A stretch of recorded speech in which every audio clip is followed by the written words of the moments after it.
Mains matches में धमाका करने के बाद क्या वुमेन्स मैचेस में धमाका करने के लिए तैयार हैं? तो इस वीडियो को एंड तक ज़रूर देखना। इस वीडियो में मैं आपको हर एक प्लेयर के बारे में डिटेल में बताऊंगा।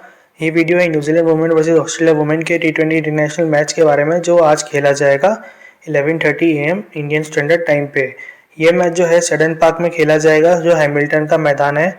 इस मैदान की खास बात यह है कि ओडीआईज में जनरली इस मैदान पे चेजिंग बहुत अच्छे से हो जाती है, लेकिन काफ़ी छोटा मैदान है और काफ़ी बड़े बड़े स्कोर्स देखने को मिलते हैं।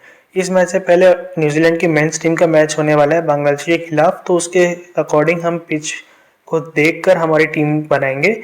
तो जो मेरी अपडेटेड टीम होगी वो मैं टेलीग्राम पे डाल दूंगा after reading the pitch conditions from the previous match और टॉस के बाद। तो फिर कोई भी अपडेट होगा तो मेरे टेलीग्राम चैनल से आप जुड़ जाए, सीधा आपको अपडेट मिल जाएगा सीधा सीधा। और नोटिफिकेशन भी ऑन कर दीजिएगा इस वीडियो का, ताकि नेक्स्ट वीडियो जब भी मैं बनाऊँ तो आपको मिल जाए नोटिफिकेशन सीधा कि मैंने नेक्स्ट वीडियो कब अपलोड किया है।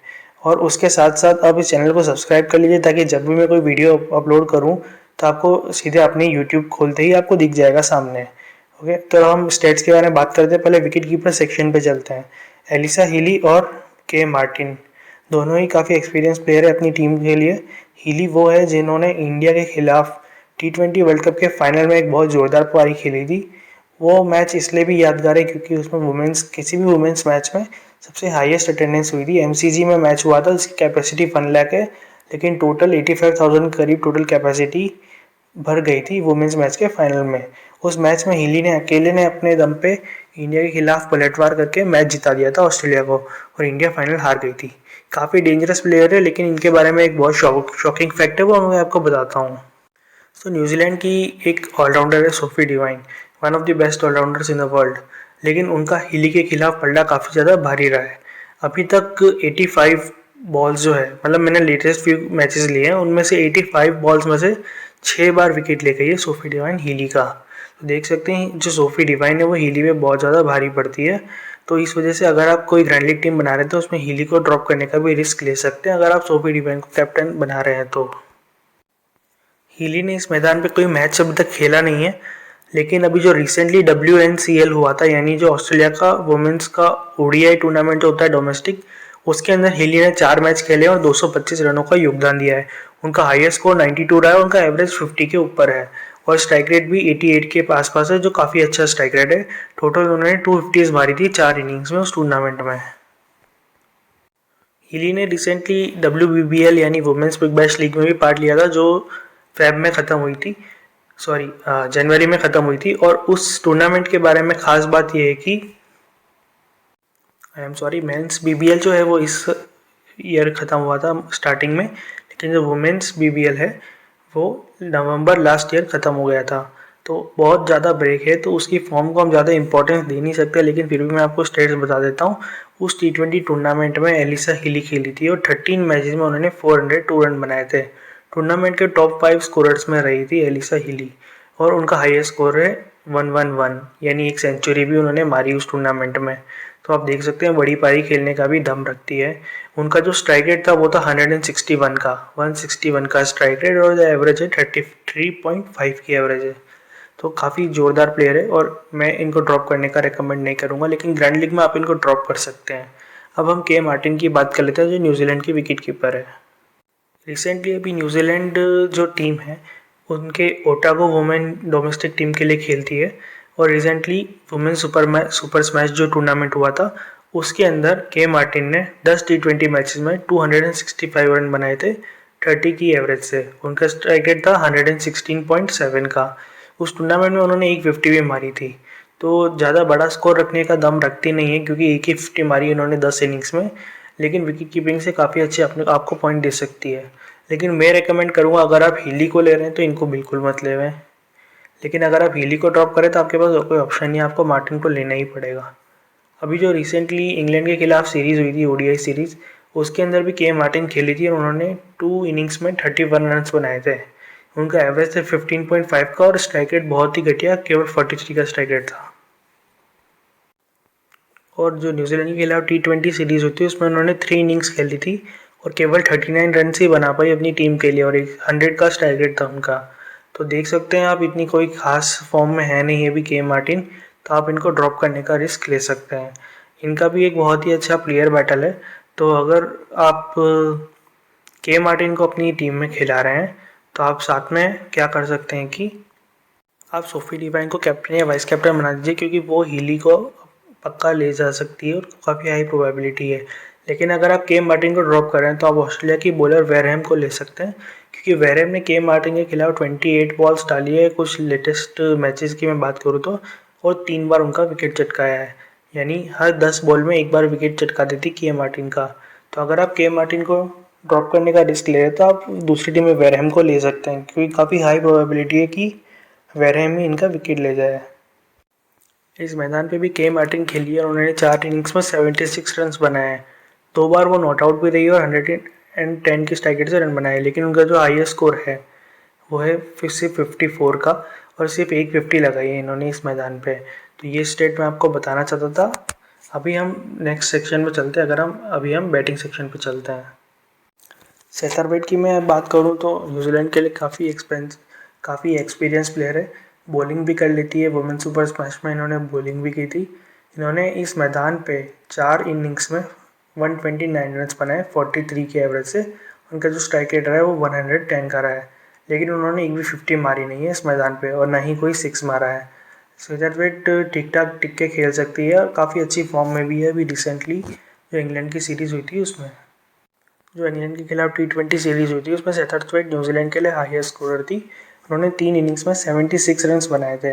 उन्होंने कोई 50 मारी नहीं है, लेकिन उनका स्ट्राइक रेट जो था 123 का था, जो काफ़ी अच्छा था। वो 6 मारने में ज़्यादा बिलीव रखती नहीं है, ऐसा लगता है, बिकॉज उन्होंने इस इनिंग्स पूरी सीरीज़ में भी एक भी 6 मारा नहीं है। अभी हम ओडीआई सीरीज़ की बात कर लेते हैं। ओडीआई सीरीज़ में भी she was the highest run scorer of for New Zealand. उन्होंने 3 इनिंग्स में 135 रन बनाए थे, यानी 135 रन बनाए थे, और उसमें एक सेंचुरी भी इंक्लूडेड है। 119 की उन्होंने सेंचुरी मारी थी, जो काफ़ी अच्छी सेंचुरी थी। तो अगर वो खेल जाती हैं तो बड़ी बड़ी पारी खेल सकती है।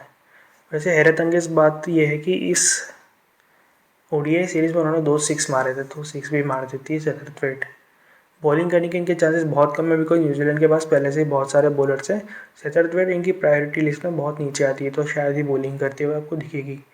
अभी हम बात कर लेते हैं बेथ मुनी की। रिसेंटली जो वुमेंस ओडीआई टूर्नामेंट हुआ था डोमेस्टिक का, ऑस्ट्रेलिया का, उसमें क्वींसलैंड की तरफ से खेली थी और क्वींसलैंड ने टाइटल भी जीता इनफैक्ट। और 4 मैचेस में इन्होंने क्वींसलैंड के लिए जो खेले थे उसमें 297 रन बनाए। सारे मैचेस खेल नहीं पाई बिकॉज ये न्यूजीलैंड आ गई थी सीरीज़ खेलने के लिए, लेकिन जो 4 मैचेस खेले थे 297 रन जो उन्होंने बनाए थे, उसमें जो इनका एवरेज था 74.3 का था और स्ट्राइक रेट था 111 का। यानी वनडे मैचेस में अगर 111 का ये स्ट्राइक रेट रखती है तो आप सोच सकते हैं T20 मैचेस में तो बहुत ही ज़ोरदार खेलने वाली है। तो इनको हम टीम से ड्रॉप करने का रिस्क बिल्कुल नहीं लेंगे। लेकिन अगर आप फिर भी इनको ड्रॉप करना चाहते हो तो इनके मैं प्लेयर बैटल्स बता देता हूँ। सोफी डिवाइन ने 87 बॉल्स में 2 बार विकेट लिया। इनका कोई खास अच्छा रिकॉर्ड है नहीं डिवाइन का मुनी के अगेंस्ट, लेकिन एमिलिया कर जो है न्यूजीलैंड की बॉलर, उन्होंने 40 बॉल्स में 2 बार विकेट लिया है मुनी का। तो अगर आप मुनी को ड्रॉप करें तो आप एमिलिया कर को ज़रूर कंसिडर करें अपनी टीम में। वैसे मुनी का रिकॉर्ड न्यूजीलैंड के खिलाफ कुछ खास रहा नहीं है। 12 इनिंग्स में अभी तक उन्होंने केवल 18 की एवरेज से रन बनाए। ये मैं लास्ट 12 इनिंग्स की बात कर रहा हूँ जब मुनी ने न्यूजीलैंड के खिलाफ खेली है। केवल 18 की एवरेज और 100 की स्ट्राइक रेट से रन बनाए, उसमें केवल 150 इंक्लूडेड है। तो मुनी को अगर आप ड्रॉप करने का रिस्क लेना चाहते हैं बिकॉज ऑफ क्रेडिट प्रॉब्लम, तो आप ज़रूर ड्रॉप कर सकते हैं उनको। बट बड़ी प्लेयर है तो मैं तो इनको ड्रॉप करने का रिस्क शॉर्ट लीग में तो स्मॉल लीग्स में तो बिल्कुल भी नहीं लूँगा। ग्रैंड लीग में ज़रूर आप इनको ड्रॉप करने का रिस्क ले सकते हैं। अभी हम आगे चलते हैं, लैनिंग की बात करते हैं। लैनिंग ने न्यूजीलैंड के खिलाफ T20 इंटरनेशनल में जो लास्ट 13 इनिंग्स खेली है उसमें से 23.5 की एवरेज से रन बनाया, लेकिन उनका स्ट्राइक रेट जो है केवल 95 का है।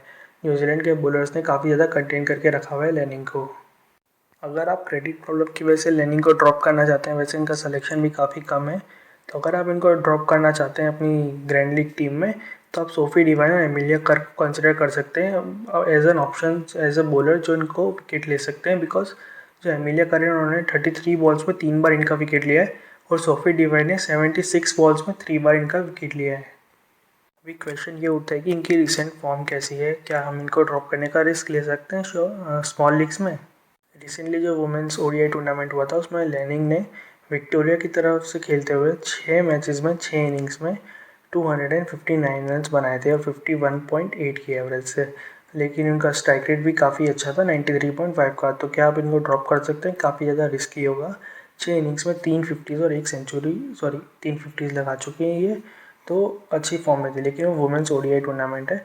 अभी हम T20 में बात कर लेते हैं। जो वुमेंस BBL हुआ था उसमें सेकेंड हाईएस्ट रन स्कोरर रही थी लैनिंग। इन्होंने 14 इनिंग्स में 493 रन बनाए थे 41 की एवरेज से। उनका स्ट्राइक रेट था 128 का। टोटल 650 मारी थी उन्होंने टूर्नामेंट में और 10 छक्के भी लगाए थे 14 इनिंग्स में। तो देखिए काफ़ी ज़्यादा रिस्की है। अभी क्रेडिट का आगे प्रॉब्लम आता है तो हम इनको ड्रॉप करने का कंसिडर कर सकते हैं। गार्डनर के बारे में बात कर लेते हैं। गार्डनर अभी बिल्कुल अच्छे फॉर्म में नहीं है तो हम इनको ज़रूर अभी ड्रॉप करेंगे। गार्डनर का रिसेंटली ओडीआई टूर्नामेंट में परफॉर्मेंस अच्छा नहीं रहा था। उन्होंने 7 इनिंग्स में केवल 93 रन ही बनाए थे 15.5 की एवरेज से। लेकिन उनका स्ट्राइक रेट काफ़ी अच्छा रहा था। माफ़ करिए, ये मैं वुमेंस PBL का बता रहा हूँ। इन्होंने 7 इनिंग्स में ओनली 93 रन ही बनाए थे, लेकिन स्ट्राइक रेट काफ़ी अच्छा रहा था। एज अ फिनिशर वो जल्दी आई थी सिडनी सिक्सर्स के लिए। ज़्यादा इनको बैटिंग मिली नहीं थी, लेकिन जो मौका मिला था उसको उन्होंने अच्छे से भुनाया और अच्छी फिनिशिंग कर ली। मुझे लगता नहीं कि टॉप में लैनिंग, हीली और मूनी के होते हुए गार्डनर को मौका मिलेगा, लेकिन अगर मिलता है तो आप अपनी ग्रैंड लीग में ज़रूर इनको कंसिडर करें। मिलता है तो आपके लिए काफ़ी, इनका कम सिलेक्शन है तो बहुत अच्छा करके चली जाएगी। जो रिसेंटली वुमेंस ओडीआई टूर्नामेंट हुआ था डोमेस्टिक का ऑस्ट्रेलिया में, उसमें गार्डनर न्यू साउथ वेल्स के लिए खेली थी। उन्होंने 256 रन बनाए थे 5 इनिंग्स में। 64 का एवरेज था और 100 का स्ट्राइक रेट था। तो रिसेंट फॉर्म में गार्डनर की अच्छी है, बस वो डाउन दी ऑर्डर आती है तो एज फिनिशर का रोल प्ले करती है, तो आपको ज़्यादा पॉइंट्स लेके देगी नहीं, ये मैं आपको श्योर से कह सकता हूँ। अनलेस अगर ऑस्ट्रेलिया का टॉप ऑर्डर जो होता है फेल हो जाता है तो उस केस में आप ग्रैंड लीग में गार्डनर को कंसिडर कर सकते हैं। न्यूजीलैंड के खिलाफ जो लास्ट 10 इनिंग्स खेली गार्डनर में, उसमें उनका 17 का एवरेज और 106 का स्ट्राइक रेट है। तो फिर अभी हम हमारा सिलेक्शन चालू करते हैं। विकेट कीपिंग सेक्शन में मैं हीली के साथ सबसे पहले जाना चाहूँगा और बैटिंग सेक्शन में मैं सेथरवेट, मूनी और लैनिंग तीनों के साथ जाना चाहूँगा। तीनों काफ़ी खतरनाक प्लेयर और तीनों में से कोई भी एक प्लेयर अगर लंबी इनिंग्स खेल जाता है तो आप स्मॉल लीग में बहुत ज़्यादा नुकसान उठा सकते हैं। इसलिए इन तीनों को तो अपनी टीम में जरूर लेंगे। गार्डनर को मैं अभी ड्रॉप कर रहा हूँ, जैसे मैंने आपको स्टेट्स बताए थे। अभी हम चलो ग्रीन के बारे में बात कर लेते हैं। ग्रीन का जो रिसेंटली परफॉर्मेंस रहा था न्यूजीलैंड के इंग्लैंड के खिलाफ T20 इंटरनेशनल सीरीज़ में, केवल 3 इनिंग्स में 23 रन बनाए थे। काफ़ी डिसअपॉइंटिंग परफॉर्मेंस किया था। इसी वजह से मैं अभी इनको ड्रॉप करके चल रहा हूँ। लेकिन आप सोच रहे हैं कि इनका सिलेक्शन इतना हाई क्यों है, इसका रीज़न क्या है? इसका रीज़न मैं बताता हूँ। रिसेंटली जो वुमेन सुपर स्मैश हुआ था उसमें ग्रीन ने 12 इनिंग्स खेली थी और 264 रन बनाए थे और 29.3 की एवरेज से। अभी रन और एवरेज तो इतनी ज़्यादा खास है नहीं, लेकिन इन्होंने क्या किया था, बॉलिंग में काफ़ी ज़्यादा विकेट ले लिए थे। तो ओवरऑल काफ़ी ज़्यादा पॉइंट देके गई थी ग्रीन, इस वजह से इनका सिलेक्शन काफ़ी हाई है। जिन्होंने वुमेन सुपर स्मैश खेला है उन्होंने ग्रीन को ज़्यादा प्रेफरेंस दी है। लेकिन अभी ग्रीन अच्छी फॉर्म में नहीं, तो हम इनको अभी कंसिडर नहीं करने वाले हैं। अभी हम आगे बढ़ते हैं हेंस की तरफ। हेंस काफ़ी इंप्रूव प्लेयर हो चुकी है। अभी 15 इनिंग्स जो खेली थी उन्होंने WBBL में, women's big bash league T20 tournament में, उसमें 337 रन बनाए थे 37.4 की एवरेज से। काफ़ी अच्छी एवरेज है। उनका स्ट्राइक रेट भी 110 का था। टोटल उन्होंने 15 इनिंग्स में 2 फिफ्टीज़ लगाई थी। तो बड़ी पारी भी खेल सकती है हेंस अगर इनको मौका मिले तो। रिसेंटली भी काफ़ी अच्छे फॉर्म में हेंस, जो वुमेंस ओडीआई टूर्नामेंट था उसमें टॉप 5 बैटर्स में है ये। 6 इनिंग्स में 413 रन इन्होंने बनाए थे, 139 इनका हाईएस्ट था। एवरेज था 82.6 का, खतरनाक एवरेज, और स्ट्राइक रेट भी 100 के आसपास था। टोटल 2 सेंचुरीज और 2 हाफ सेंचुरीज लगा के हारी है। तो हेंस काफ़ी अच्छी फॉर्म है, इसलिए मैं इनको अपनी टीम में कंसिडर करूँगा। हेंस जो है इनका न्यूजीलैंड के खिलाफ ओवरऑल रिकॉर्ड भी ठीक ठाक है। 7 इनिंग्स जो लास्ट उन्होंने खेली न्यूजीलैंड के खिलाफ उसमें 184 रन बनाए हैं। इनका एवरेज है 92 का, क्योंकि लोअर ऑर्डर में आती थी पहले तो इतना ज़्यादा उनका एवरेज डाउन हुआ नहीं, क्योंकि ज़्यादा आउट होती नहीं थी, फिनिशिंग रोल खेलती थी। 145 का इनका स्ट्राइक रेट है, तो न्यूजीलैंड के खिलाफ काफ़ी अच्छा खेलती है और आउट नहीं होती है। हेरिडे ने ओडीआई सीरीज़ में काफ़ी अच्छा परफॉर्मेंस किया था इंग्लैंड के खिलाफ, लेकिन न्यूजीलैंड के खिलाफ जो T20 नेशनल सीरीज़ हुई थी उसमें फ्लॉप रही थी। और इनफैक्ट जो वुमेन सुपर स्मैश हुआ था उसमें भी 170 रन के आसपास कुछ रन बनाए थे, मुझे याद है। कोई खास परफॉर्मेंस इन्होंने किया नहीं था। तो अगर आप इनको ड्रॉप करने का मन बना रहे तो आप ड्रॉप कर सकते हैं, लेकिन ग्रैंडिंग में इनको ज़रूर कंसिडर करिएगा। अगर न्यूजीलैंड के लिए कोई एक्स फैक्टर निकल रहा है तो पक्का हेलिडे ही निकलने वाली है। अभी हम चलते हैं ऑलराउंडर सेक्शन की तरफ। ऑलराउंडर सेक्शन में सबसे पहले आपको सोफी डिवाइन एमिलिया कर दिखेगी। इनके तो मैंने आपको प्लेयर बैटल्स बताए, उसी से साफ हो जाता है कि इन दोनों प्लेयर में से किसी को भी ड्रॉप करना सही नहीं रहेगा। Sophie Devine world's number 1 allrounder आप कह सकते हैं इनको। एमिलिया कर अभी तो काफ़ी अच्छी फॉर्म में, अगर ये विकेट लेती तो बल्क में विकेट्स लेती है, यानी 3-4 विकेट सीधा एक साथ ले जाएगी है। जो न्यूजीलैंड का डोमेस्टिक T20 टूर्नामेंट हुआ था वुमेन सुपर स्मैश, उसमें से Sophie Devine highest run scorer थी। 8 इनिंग्स में 434 रन्स बनाए थे 62 की एवरेज से। और एमिलिया कर थर्ड हाईएस्ट रन स्कोरर थी, उन्होंने 361 रन बनाए थे 52 की एवरेज से वुमेन सुपर स्मैश में। अभी जो रिसेंटली न्यूजीलैंड माफ़ करिए इंग्लैंड के खिलाफ जो T20 नेशनल सीरीज़ हुई थी उसमें भी एमिलिया कर ने काफ़ी अच्छा परफॉर्मेंस किया। 3 इनिंग्स में 57 रन बनाए थे उन्होंने, और विकेट्स में भी उन्होंने काफ़ी अच्छे विकेट्स लिए थे। तो अब सोफी डिवाइन एमिलिया कर दोनों को कंसिडर करें। अभी हम आगे चलते हैं एलिस पेरी और जोनासन के बारे में बात। जोनासन की मैं अगर मैं बात करूँ तो सेथरथवेट के खिलाफ उन्होंने 11 इनिंग्स में 3 बार विकेट लिया है। तो सेथरथवेट को अगर आप ड्रॉप करें अपनी ग्रैंडली टीम में तो जोनासन को ज़रूर कंसिडर करें। एलिस पेरी के गेंदबाजी करने के चांसेस काफ़ी कम है, लेकिन बल्लेबाजी में काफ़ी स्ट्रॉन्ग प्लेयर है Ellyse Perry. Women's ODI tournament में पेरी ने 6 इनिंग्स में 233 रन बनाए थे 59 के एवरेज से। उनका स्ट्राइक रेट अभी काफ़ी ज़्यादा डाउन हो चुका है लास्ट के फ्यू ईयर्स में। काफ़ी ज़्यादा अच्छा स्ट्राइक रेट है नहीं एलिस पेरी का, तो आपको टॉप ऑर्डर में शायद दिखेगी। लेकिन जो रिसेंटली WBBL हुआ था उसमें उन्होंने 12 इनिंग्स में 390 रन बनाए थे केवल 96 की स्ट्राइक रेट से। उनके स्टैंडर्ड से काफ़ी कम स्ट्राइक रेट है, लेकिन रन ज़रूर बना लेती है एलिस पेरी मौका मिलने पर। तो क्या आप अपनी टीम में कंसिडर करेंगे? वेल, न्यूजीलैंड वुमेन्स के खिलाफ ये T20 इंटरनेशनल मैच खेल रही है, तो डेफिनेटली उनके पे स्ट्राइक रेट का प्रेशर रहेगा। इस वजह से अभी मैं इनको ड्रॉप करके चल रहा हूँ। जोनासन ने भी न्यूजीलैंड के खिलाफ 9 मैचेस में केवल 6 विकेट ही लिए हैं। इस मैदान पे ना एलिस पेरी नहीं जोनासन दोनों में से कोई भी पहले खेला हुआ है। जोनासन और पेरी दोनों को मैं भी टीम में नहीं ले रहा हूँ। अभी हम ऑस्ट्रेलिया के बाकी 2 प्लेयर्स की बात कर लेते हैं, कैरी और मैकग्राथ की। कैरी की मैं बात कर लूँ तो बैटिंग में इनका परफॉर्मेंस ठीक ठीक ही रहा था WBBL और वुमेंस ओडीआई में। वुमेंस ओडीआई में उन्होंने 200 के ऊपर रन जरूर बनाए थे 40 प्लस की एवरेज से, लेकिन उनका स्ट्राइक रेट जो है काफ़ी कम रहा था। बॉलिंग में भी अभी वुमेंस ओडीआई टूर्नामेंट में 7 इनिंग्स में 11 विकेट ले जा चुकी है, लेकिन जो WBBL हुआ था उसमें 13 इनिंग्स में मात्र 11 विकेट ही ले जा पाई थी कैरी।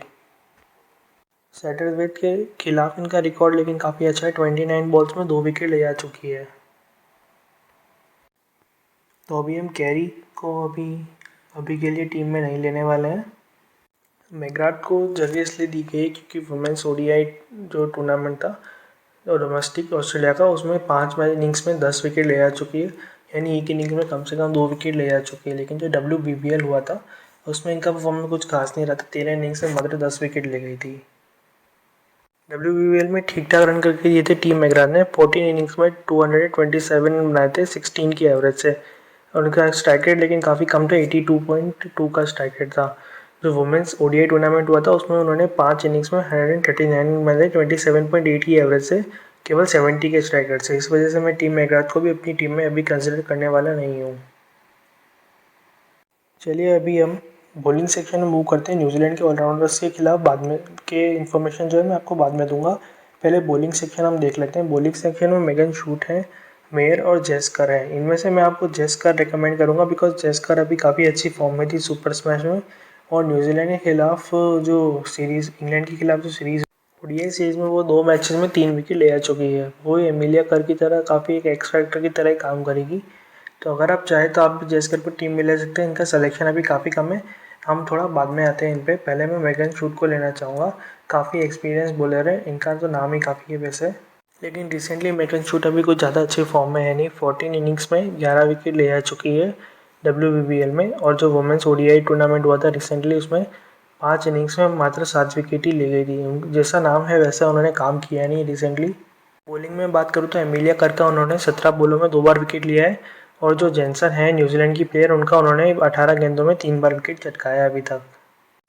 मेयर को आप चाहे तो इग्नोर कर सकते हैं बिकॉज मेयर ने जो रिसेंटली वुमेन सुपर स्मैश हुआ था उसमें 4 इनिंग्स में केवल एक ही विकेट लिया था अपनी टीम के लिए। और जो रिसेंटली इंग्लैंड के खिलाफ T20 नेशनल सीरीज हुई थी उसमें 3 इनिंग्स में मात्र 3 विकेट ही ले जा चुकी है। उसमें से भी एक इनिंग्स में इन्होंने 2 विकेट लिए थे। तो आप मेयर को अगर लेना चाहें तो ले सकते हैं, काफ़ी ज़्यादा रिस्क है मेरे ख्याल से, तो मैं तो अभी इनको ड्रॉप करते हुए चलने वाला हूँ। स्ट्रेनो और वेरहम जो है ये भी रिसेंटली जो ऑस्ट्रेलिया की डोमेस्टिक वुमेन सीरीज़ चल रही है, ओडीआई सीरीज़, इसमें काफ़ी अच्छा परफॉर्मेंस दे रहे हैं वेरहम और स्ट्रेनो। तो अगर आप चाहें तो आप इन दोनों को ले सकते हैं, लेकिन जो अभी रिसेंटली WBBL हुआ था उसमें वेरहम का तो कोई बहुत खास परफॉर्मेंस है नहीं, खेली भी नहीं थी। स्ट्रेनो जो है इनका परफॉर्मेंस ठीक ठाक रहा था, 13 मैचेस में उन्होंने आई थिंक 10 के आसपास विकेट लिए थे। तो अगर आप इनको लेना चाहिए T20 इंटरनेशनल में तो आप ज़रूर ले सकते हैं। अभी हमारे पास कन्फ्यूज़न आती है कि अभी हम रिसेंटली कंक्लूडेड ओडीआई सीरीज़ के बेसिस पे प्लेयर को लें या जो नवंबर में ख़त्म हुआ था WBBL उसके हिसाब से प्लेयर्स लें। तो वेरहम और स्ट्रेनो के बारे में तो मैंने आपको बता दिया, ओडीआई सीरीज़ में ये दोनों टॉप प्लेयर्स थे। अब हम बात कर लेते हैं कि जो WBBL हुआ था उसमें टॉप बॉलर्स ऑस्ट्रेलिया के लिए कौन कौन से थे। दोस्तों आप नीचे जाओगे तो आपको डार्लिंगटन दिखेगी। डार्लिंगटन जो है ये ऑस्ट्रेलिया के लिए जो WBBL हुआ था उसमें सिडनी थंडर के लिए खेली थी, 12 इनिंग्स में 19 विकेट ले आ चुकी है। तो खैर WBBL के बेसिस पे ही मैं एक बार इनको टीम में लेना चाहूँगा और काफ़ी ज़्यादा रिस्क लेना चाहूँगा। इससे मुझे दो प्रॉफिट है, एक तो मेरे क्रेडिट्स भी सेव हो जाएंगे, ठीक है, उसके उसके अलावा मुझे एक ऐसा प्लेयर मिल जाएगा जो रिसेंटली T20 इंटरनेशनल में काफ़ी अच्छा परफॉर्मेंस कर चुका है। उसके अलावा जोनासन का परफॉर्मेंस भी काफ़ी अच्छा था। जोनासन लोअर ऑर्डर में आके कुछ रन बना सकती है, तो मैं जोनासन को भी अपनी टीम में लेना चाहूँगा। बॉलिंग सेक्शन में अभी मैं शूट को ड्रॉप कर रहा हूँ, जैसे मैंने आपको बताया अभी रिसेंटली कुछ ज़्यादा अच्छी फॉर्म है नहीं, तो अगर हम शूट को नहीं लें तो किसको ले पाए, तो अभी हम वेरहम को लेने वाले हैं। Just on the basis of ODI form हम वेरहम को भी लेने वाले हैं। उसके अलावा हम किसको लेने का कंसिडर करें, आप चाहे तो किसी न्यूजीलैंड के बॉलर को ले सकते हैं या किसी ऑस्ट्रेलिया के बॉलर को ले सकते हैं, लेकिन to be really fair New Zealand के लिए अभी कोई ऐसा प्लेयर हमें दिख नहीं रहा है 8 क्रेडिट्स का जिसको हम ले सकें और जो हमारे लिए पॉइंट्स भी लेके आए। इसलिए मैं अभी क्या काम कर रहा हूँ, मैं अभी हेंस को ड्रॉप कर रहा हूँ। हेंस का सिलेक्शन शायद इसी वजह से कम है बिकॉज क्रेडिट का बहुत ज़्यादा प्रॉब्लम आ रहा है। अभी मैं बॉलिंग सेक्शन में जाता हूँ। बॉलिंग सेक्शन में डार्लिंगटन को हम ले चुके हैं, वेरहम को ले चुके हैं, मैं यहाँ पे स्ट्रेनो को लेना चाहूँगा। यदि स्ट्रेनो नहीं खेलती है, स्ट्रेनो के अलावा कोई और खेलता है तो हम उन्हें ज़रूर कंसिडर करेंगे। तो फिर अभी मैं फटाफट जाके स्ट्रेनो को अपनी टीम में ले लेता हूँ बिकॉज रिसेंटली ओडीआई में काफ़ी अच्छा परफॉर्मेंस किया है वुमेंस डोमेस्टिक ओडीआई में। अभी हमारे पास एक प्लेयर लेना है हमें 8 क्रेडिट्स के लिए, तो हमारे पास न्यूजीलैंड के जो प्लेयर्स हैं उसमें से ब्रूक हेरिडे मिल जाती है जो मेरे ख्याल से काफ़ी अच्छी चॉइस है, तो हम जाके सीधा हेरिडे को ले लेंगे। तो दोस्तों जो हमारे पास टीम डेवलप हुई है वो ये है आपके सामने। इसमें हमारे पास दो न्यूजीलैंड के बैटर्स है, हेरिडे है और सेदरफेल्ड है, और जो ऑस्ट्रेलिया के बैटर्स है उसमें से हमारे पास मूनी है और लैनिंग है, और विकेट कीपर जो हीली है। ऑलराउंडर से मैं बात करूँ तो एमिलिया कर, सोफी डिवाइन और जोनासन, तीनों काफ़ी दमदार ऑलराउंडर्स हैं। और बॉलिंग में हमने रिस्क लिए, हमने उन प्लेयर्स को लिया है जिनका रिसेंटली फॉर्म काफ़ी अच्छा था और जो WBBL में काफ़ी अच्छा परफॉर्मेंस कर चुकी है, डार्लिंगटन। तो ये टीम मैंने यही उम्मीद करके ली है कि ऑस्ट्रेलिया जो है डोमिनेट करेगी फर्स्ट T20 इंटरनेशनल को। अगर आपको लगता है कि नहीं न्यूजीलैंड डोमिनेट करने वाली है तो न्यूजीलैंड के मैं आपको कुछ अच्छे प्लेयर्स और बता सकता हूँ। आप मैके और जेनसन दोनों में से किसी एक को कंसिडर कर सकते हो। अगर मुझे किसी को प्रीफर करना होगा तो मैं मैके को प्रीफर करूँगा बिकॉज वुमेन सुपर स्मैश में अच्छा परफॉर्मेंस किया था मैके ने। बॉलिंग सेक्शन में मुझे कोई खास दिख नहीं रहा है जेस कर के अलावा न्यूजीलैंड के लिए, जो आपको पक्का पक्का अच्छा परफॉर्मेंस करके दे सकता है। जेस कर ने भी खैर इंग्लैंड के खिलाफ सीरीज़ में कुछ T20 सीरीज़ में तो बिल्कुल एक भी विकेट नहीं लिया था तीनों इनिंग्स में, लेकिन ओडीआई सीरीज़ में ठीक ठाक बॉलिंग जरूर की थी। ट्रेंडिंग्स के जो भी पिक्स थे वो मैंने आपको बता दिए।